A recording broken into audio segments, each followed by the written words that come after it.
Peace, family. The other day, Taraji P Henson did an interview and it instantly went viral. She was crying during this discussion. I'm going to say things here that she probably couldn't say there as I break down this breakdown of Taraji P Henson. I remember watching her as when she first got into the movies. I always referred to her as the cute girl in the movies. Well, today she's 53 years old, and she's still the cute girl in the movies. The pressures that's being put on her is almost insurmountable.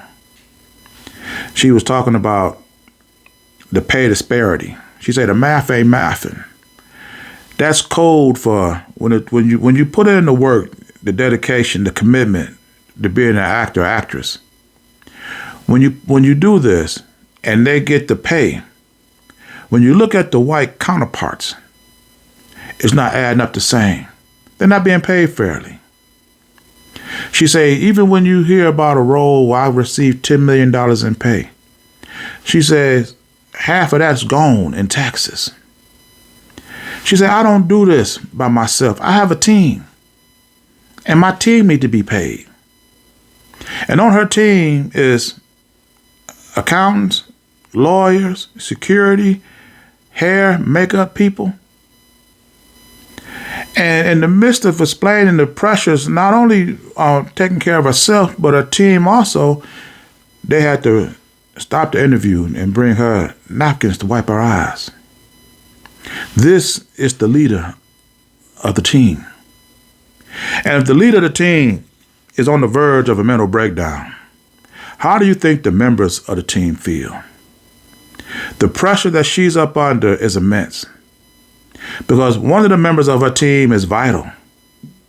Even though half her paycheck is gone from taxes, she still got to have an accountant to make sure that after she gets through paying herself and paying her team, that they know that she pay enough taxes so whatever else she buy, what money she have left, they don't take that for back taxes. This is why the pressure is so much on her.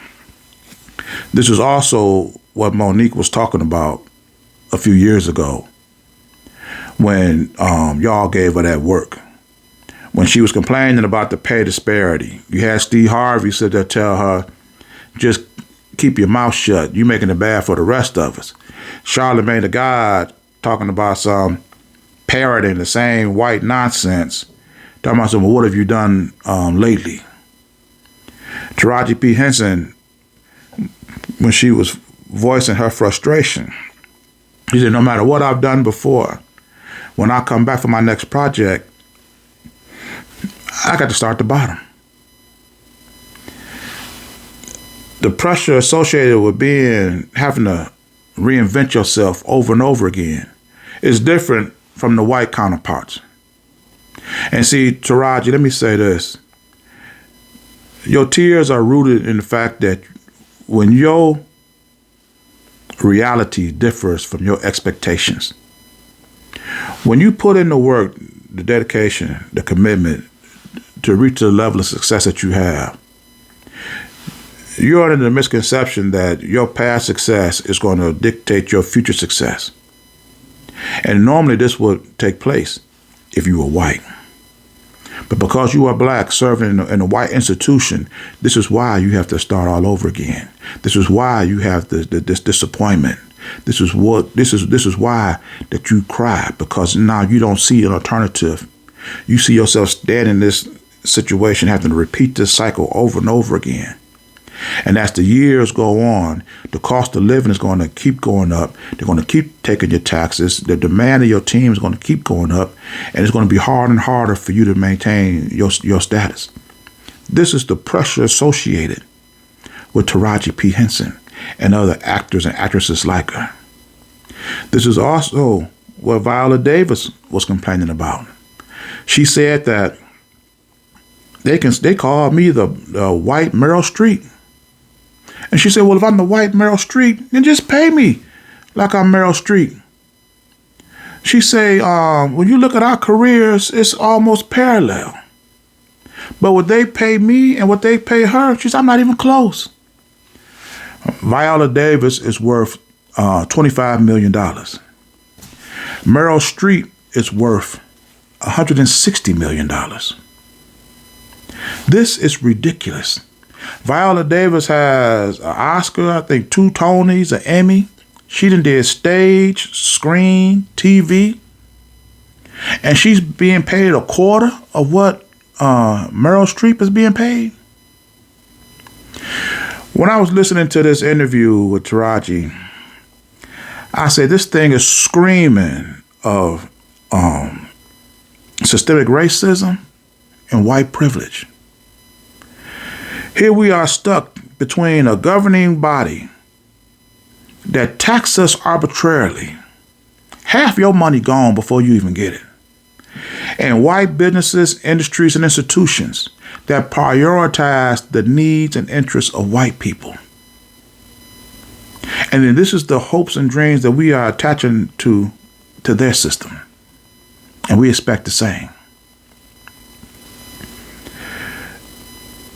It is not until black people, we come together and create our own independent businesses, industries, and institutions to safeguard and protect our interests, will we ever hope to close and put an end to this economic disparity. When you look at the pay differential, but what they pay theirs and what they pay ours, other than creating an alternative solution, what is the solution? You cannot think that no demonstration, no marching, no protesting, no complaining is going to have white institutions prioritize the needs and interests of black people the same as their own. It is just not going to work. Let me say this. Samuel L. Jackson and Kevin Bacon has been in the business about the same amount of time. Right now, Samuel L. Jackson is worth around $250 million. He's been in 125 movies, more than any actor, and his movies has grossed $27 billion, more than any actor in history. Yet, Samuel L. Jackson is worth $250 million.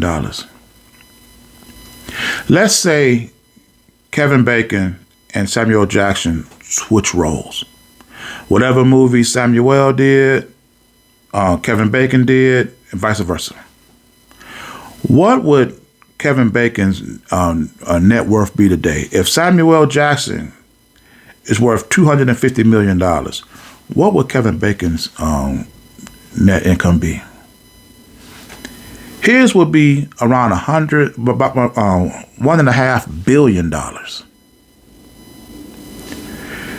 It is an absolute shame that Samuel L. Jackson can make this industry $27 billion and he's barely worth $250 million.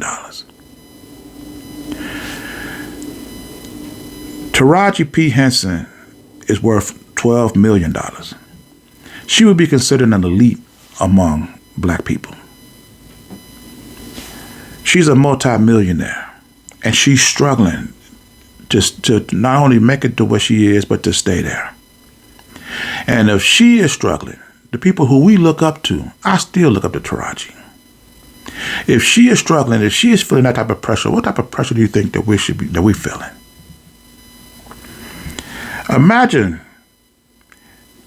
living up under this constant pressure, being overtaxed, underpaid, and have to have a team to support and a family along the way.